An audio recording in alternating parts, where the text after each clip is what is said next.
Welcome to our channel Wi-Fi connectivity. First, unplug your modem. Plug in your wireless router. There are 2 ports on your modem.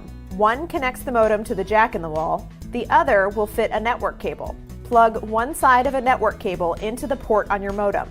Your router will have several ports. Plug the other side of the network cable into the port on your router marked either Internet or WAN.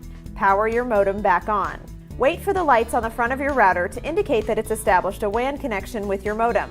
Plug another network cable into one of the LAN ports on your router and connect the other end to the Ethernet port to run your system through the basic setup steps and walk you through configuring your router. Illegal things like transmit viruses or download pirated content.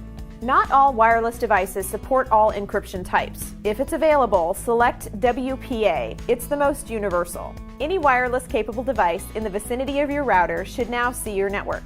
Prompt the device to search for available networks. Select your network from the list of available connections, enter your password, and connect.